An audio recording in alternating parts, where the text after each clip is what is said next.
Good morning, Sault Ste. Marie and Algoma. Welcome to Special Report for Tuesday, August the 4th. First week in the last month of summer, basically, until we hit the fall. Good morning, everyone. Yeah, we're gonna have a little thing coming up a little bit later, which Dan is gonna have to tell you and break the news to you. But yeah, it's the hot weather is not coming for the rest of. See, when I started as weather Daniel here, I wanted to start when the weather was nicer, so it gives people a chance to, and then but I got to bring them the bad news as we get closer to winter, those cold days and snowy days, and now they're going to be cursing at me. Yeah, and come on, it's August. We should still be getting into the 30s and stuff, but apparently that is not going to be the case. Okay, Doug Ford wasn't here yesterday, but he will be back today. We're going to have that announcement at 1 p.m. today. He's in Beamsville today, and it's just going to be Doug Ford and Vic Fedeli, who's the Minister of Economic Development, Job Creation, and Trade. We'll be carrying that live for you at 1 p.m. on Special Report, so make sure you come back then for Doug Ford's announcement today. My guess is this is going to have something to do with, an expansion of a plant or something in Beamsville. Maybe they're making COVID masks and things like that, because Vic Fedeli's been at quite a few announcements connected to like PPE and stuff like that. Job related to, right? And creating jobs and so on. So we'll see what happens there, but we'll have that for you at 1 o'clock. Okay. We mentioned yesterday the COVID app. This app was created by the federal government and is presently being tested here in Ontario. It became available on Friday in the afternoon, and already it's over 1 million downloads, which is great. But we need 65 to 80% of people to be using that app for it to be effective, to be able to do the correct contact tracing and so on. Now, this app doesn't ask you for any personal information or anything like that at all. It's just simply you put it on your phone. You need to have the Bluetooth turned on, and then when you walk by someone else who has the Bluetooth turned on, it says, okay, you've been close enough to this person that if they test positive for COVID-19, let's say I'm walking by some random person in the grocery store, then when they do the contact tracing, I can get a message in my app saying you've been near someone in the last 2 weeks, go get tested. Yeah, it's going to alert you, and it's not going to let you know their name or anything or who it is. Exactly. It's just going to let you know you were near somebody that had it. Yes. So, here's the thing that's the problem. Like I said before, it takes 65 to 80% of people for this app to be effective. However, you have to have a phone made in the last 5 years, and it has to be running one of the most recent operating system upgrades. Unfortunately, 65% of Canadians' phones don't even meet that.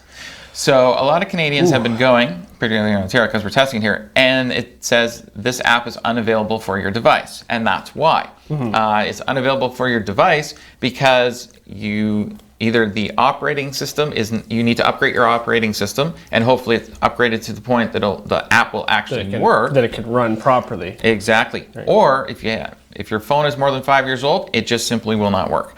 Now, there's been a little uproar about this because obviously some people can't afford to go out and buy a brand new phone now, just put the COVID-19 app on it. So they're going to have to do something here, obviously, to make it work on some older phones, because if not... And some of these older phones that don't have Bluetooth, because it uses the Bluetooth technology. So if you don't have the Bluetooth, it's not gonna work, right? So these are all the kinks that, and I think it's a combination of tools, another tool in their toolbox to use, like they mentioned.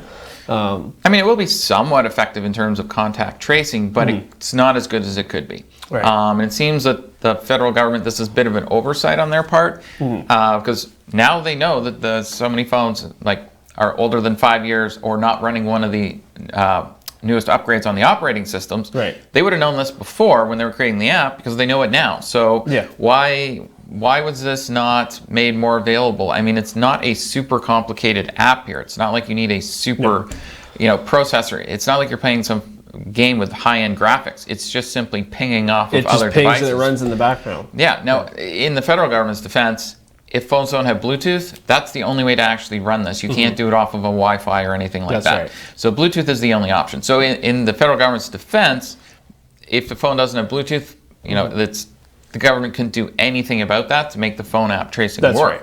However, they could have made it for the operating system for more than the last few upgrades on both Apple and Android. Because you got to figure 5 years is not that, some people keep, like I kept my last phone before the current one that I've got here for about 4 years. Oh, got out of it, right?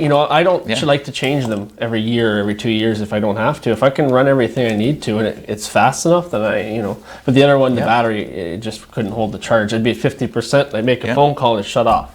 That's right? So it was time. Yeah, I mean, my previous phone was an iPhone that I had for about 4.5 years, and then I upgraded. Now have a Galaxy Note, and I upgraded that about 3 years ago. Right. Rogers keeps reminding me that I paid it off a year ago and trying to get me to upgrade.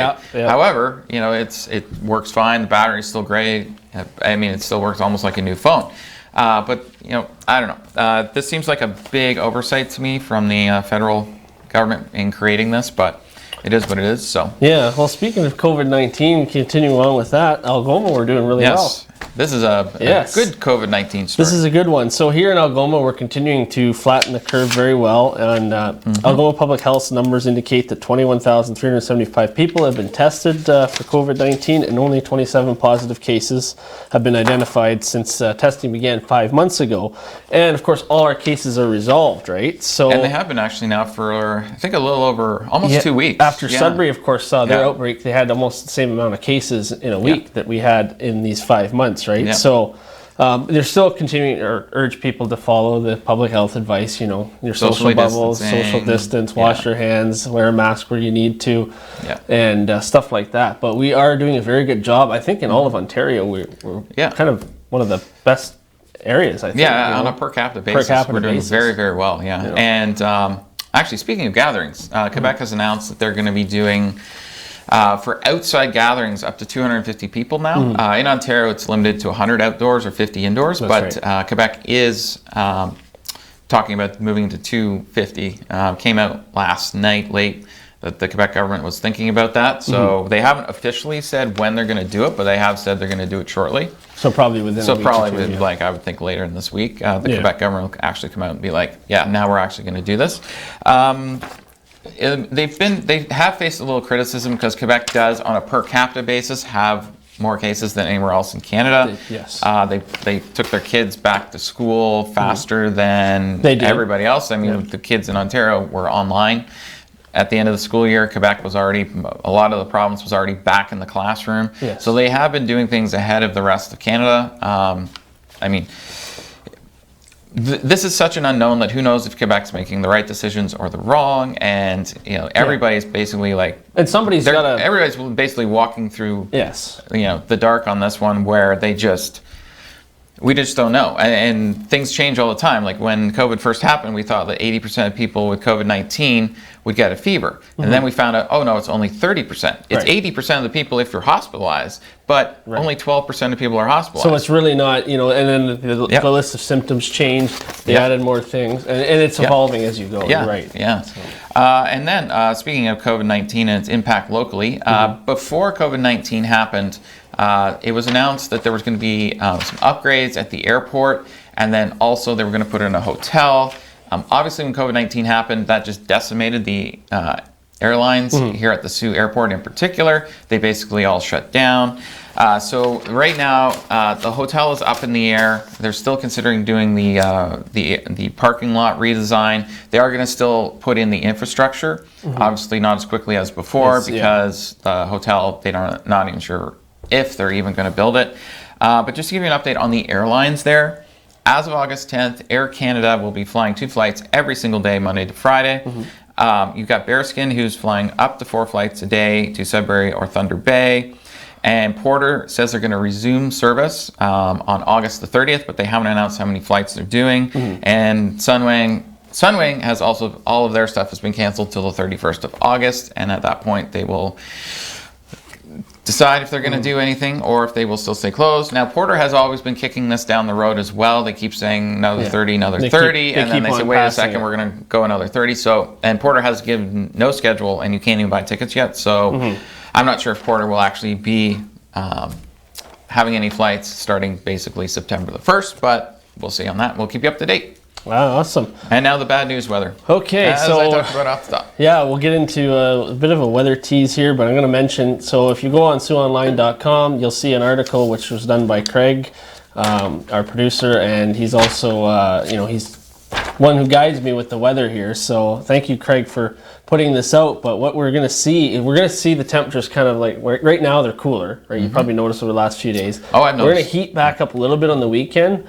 But those days of like 30 degrees and the 40 degree humidity are probably gone, limited. It is long range, right? Yeah. So again, you take this with a grain of salt because it does change. Like, we do a 7-day forecast, it changes, right? So, but you're looking at a cooler trend, and then it'll bump back up near the end of August into September, and then we'll see warmer than usual temperatures for September and October.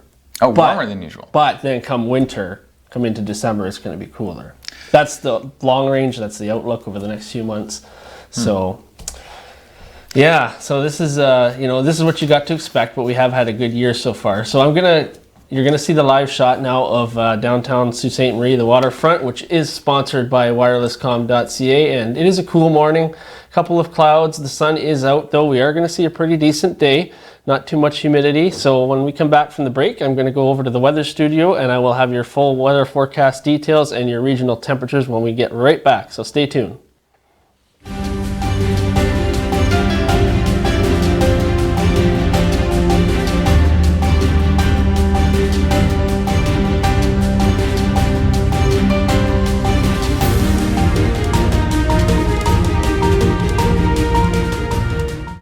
What's life without making a few mistakes down the road, a few sharp turns, and doing things for what we adore but might regret later? A trip to Chuck's Roadhouse isn't one of them. With melt-in-your-mouth AAA steaks, buttery lobster tail, half-priced apps after 9 p.m., an ice-cold draft with all your Roadhouse favorites. Chuck's Roadhouse. Food the way it ought to be, priced the way it used to.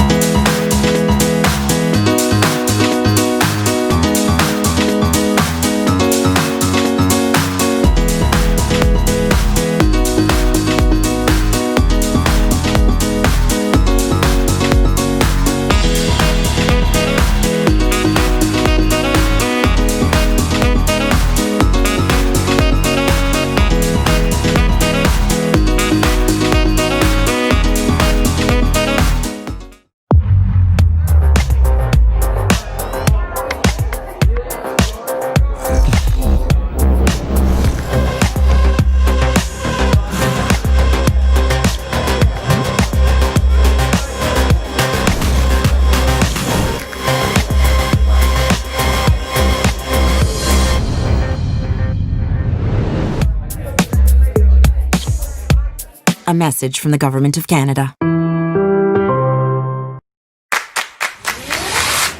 In your home, lighting is just as important as style.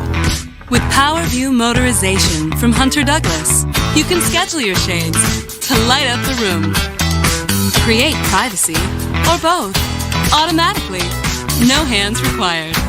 So your shades will always be in the right place at the right time in style. And it's only from Hunter Douglas.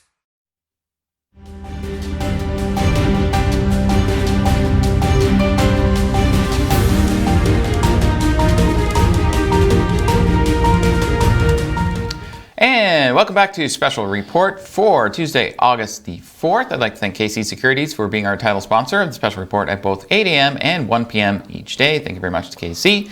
Also, got a couple Facebook shout-outs. Good morning to Karen and Matthew. I hope you're having a fantastic morning.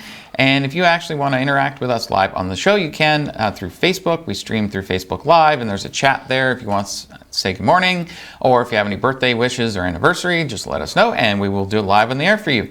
That's the only way you can actually interact with us when we are live on the air. Okay, now it's time for our 3-day forecast. We're going to go over to the weather studio with Daniel. Thank you very much, Chris. And yes, please get in touch with us on Facebook too. You can also send in photos and comments for weather-related stuff. And make sure you like our page, Soo Online, or subscribe to our YouTube channel as well, which is Soo Online on TV. You find all that on the website, and you can subscribe to follow us on Twitter as well as on Instagram. We are everywhere. Okay, going to get into the radar here. So this low pressure here is gone. What we're seeing, you see there's a bit of cloud cover here. High pressure's up here. We are going to see a couple days of, we're still in the below seasonal right now, but by the time that Thursday and Friday rolls around, we are going to bump back up for a little bit. Not quite 30, 35 degrees, but you are going to see close to the low 30s. So it is going to be a nice weekend. We do have some chance of some system moving in as well on Sunday and Monday, but don't worry, you're still going to see some heat. We're not out of the woods yet. All right, so your temperatures expected highs for the region today are 20 in Thunder Bay, 21 in Wawa, 20 in Timmins as well, 21 here in Sault Ste. Marie as well as in Elliott Lake, and 20 degrees in Sudbury. So a very comfortable seasonal day in our region. Overnight lows are still a little bit on the cool side. 10 degrees in Thunder Bay, 11 in Wawa, 11 in Timmins as well. 13 here it will be in Sault Ste. Marie, 11 in Elliott Lake, and 13 in Sudbury. And it was single digits in some of those northern regions this morning. So they had a very cool overnight, almost where you could almost have frost on the vehicles. And so we're currently sitting at 14. There's a few clouds out there, and the sun is making its return. And we are going to see a high of 21 degrees today with only a humidex of 1 degree at 22.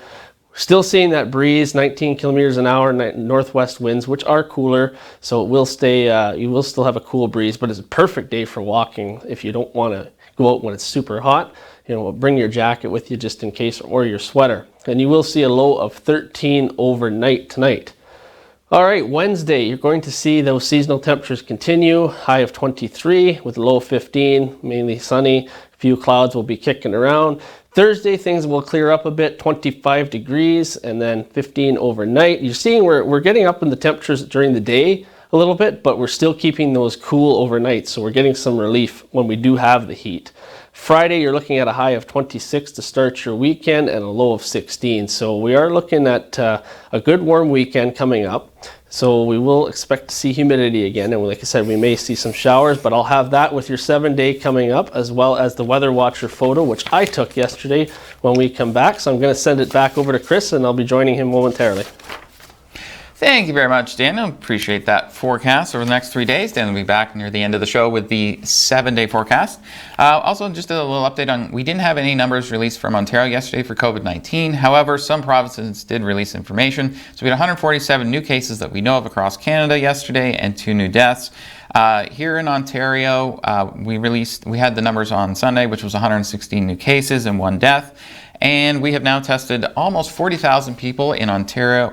Almost 40,000 people tested positive in Ontario for COVID-19. We'll be right back after the break.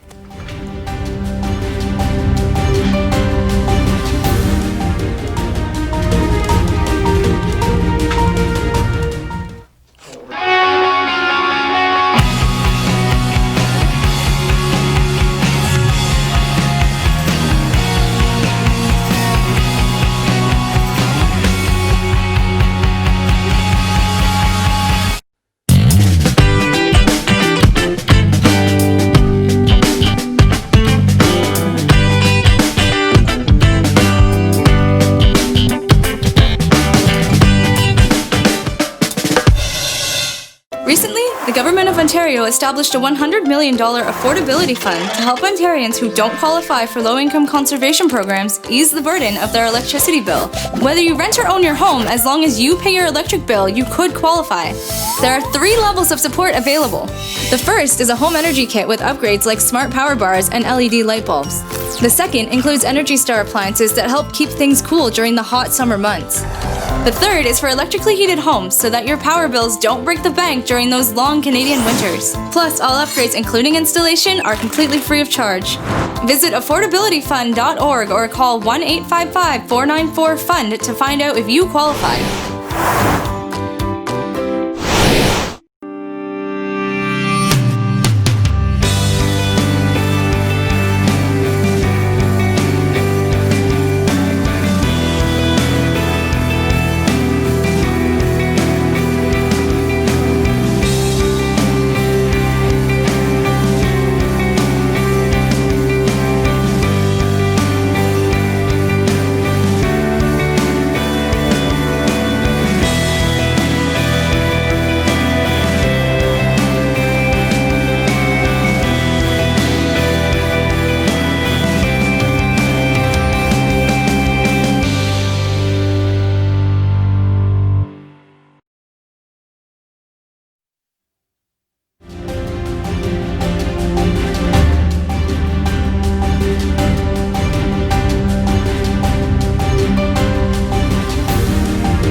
And welcome back to Special Report for Tuesday, August the 4th. Thank you to KC Securities for being our title sponsor of Special Report.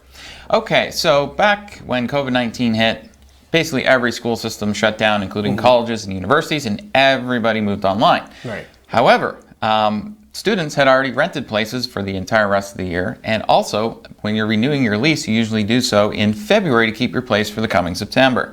So right now across Canada, there's a bunch of students who rented places that they presently aren't even living in. A lot of people moved home, so they weren't even living them in to begin with, and then they also had already re-upped for another year on that same lease, or they leased something else and decided to move. So there's a huge glut of students who right now have empty apartments and houses that they're sharing with other students.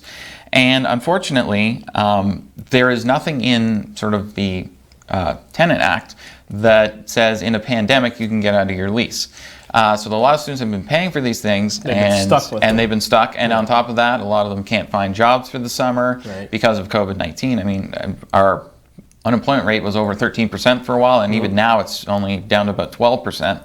And so there's not been many summer jobs, so a lot of students have actually been on CERB. But for some students, they've been paying rent for months now for something they're not using, and the only option you really have to get out of this is to find someone to take over your lease, which is even more difficult now because there's all kinds of student housing out there.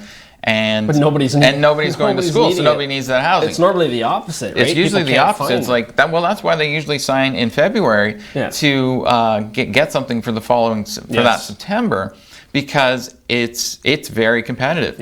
And there's a lot of landlords and people that buy housing just around colleges and universities specifically to rent to students, and they've already signed it. So they are actually already stuck in a lease, even up to like 16 months. They're with a lease, and they can't even use it, and they're not generating enough revenue. So, anyways, speaking of, CFL is also having some financial problems. They're making a last-ditch effort to secure some federal funding from the government, from the federal government. The league is now talking with the government about $30 million interest-free loan. It feels it needs financial support from Ottawa to stage an abbreviated 2020 season during the COVID-19 pandemic. Yeah, they have been looking at like as much as $150 million. I honestly don't know if I think their season's in complete jeopardy of being axed. But I don't know if if the government starts funding.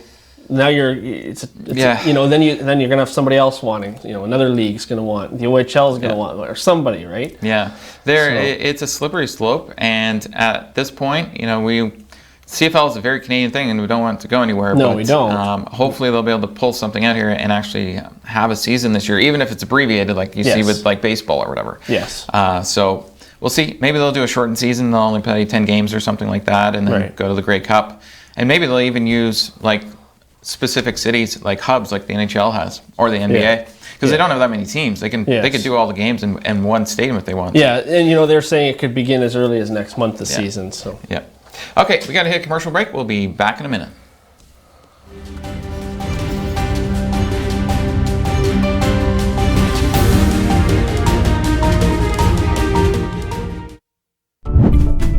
Did you know that 1 in 3 people are affected by fire in their lifetime? Or that 1 in 3 fire deaths happen in homes with no working smoke alarms? You may have just seconds to safely escape a fire in your home. That's why early detection of fire is absolutely vital. Only working smoke alarms provide those precious seconds you and your family need to safely escape. Install smoke alarms on every story and outside all sleeping areas of your home. For added protection, install a smoke alarm in every bedroom. Test smoke alarms monthly by pressing the test button. If the alarm doesn't sound, install a new battery. Replace alarm batteries at least once a year and whenever the low battery warning chirps. And if the alarm still doesn't sound, replace the alarm with a new one. Smoke alarms have an expiry date. Remember to check the back of the smoke alarm for dates of manufacture. Replacement is within the time frame on the manufacturer's instructions. In most cases, 7 to 10 years. Always replace expired alarms. Remember, it's the law in Ontario to have working smoke alarms on every story of your home and outside all sleeping areas. Failure to comply with the Ontario Fire Code requirements could result in a fine or even jail time. So protect yourself and your loved ones by ensuring that all your smoke alarms are functional and up to code. For more fire safety information, please visit www.saultsaintmarie.ca/firesafe.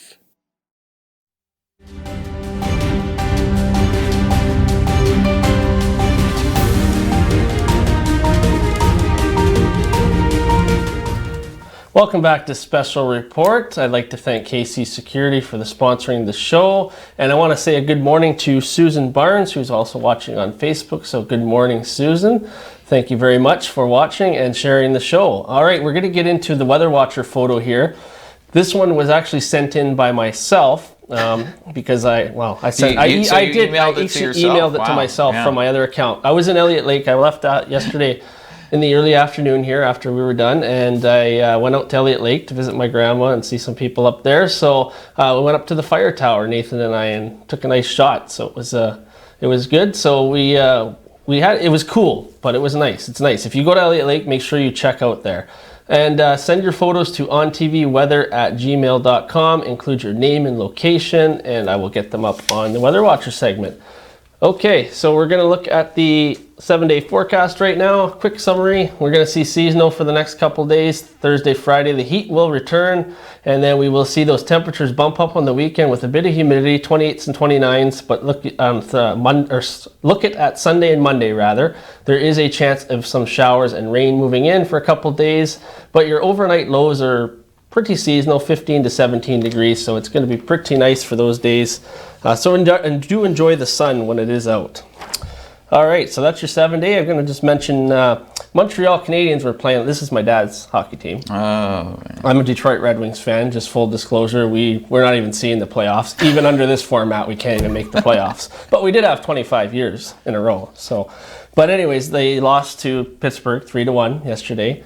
And so the series is now tied. So Montreal, and I mean, they're not favorites to win. Scored. Yeah, I mean, Pittsburgh is the favorite in this, but there's always upsets.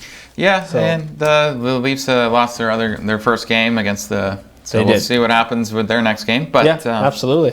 Yeah. Speaking of America, okay, TikTok. It's an app popular with younger people, and you do music dances and things like that.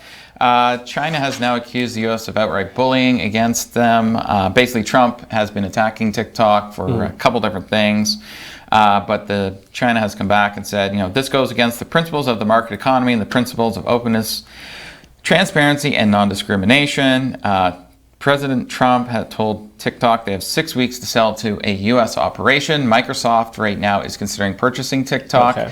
What this would mean would be all the data from TikTok would be stored in America on American accounts instead of being stored elsewhere. Now, China says that they are not violating any international rules or, for that matter, U.S. laws with the way they run TikTok now. And so basically they're just saying that this is like an attack on TikTok just because there's a trade war and stuff going on between with all the China and America.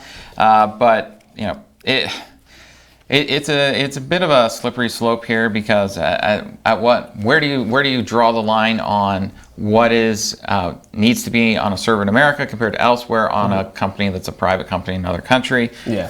Because there isn't technically that many laws on that. You've got China's to watch. kind of on the right here about where they store the data. Yeah. We'll be back at 1 o'clock with Doug Ford. He's going to be in Beamsville with Vic Fideli, who's the Minister of Economic Development, Job Creation, and Trade. We will have that for you at 1 o'clock. And I'd like to thank you very much for joining Special Report this morning. On behalf of Chris Oldcorn and Daniel Rapre, have a fantastic morning. Take care.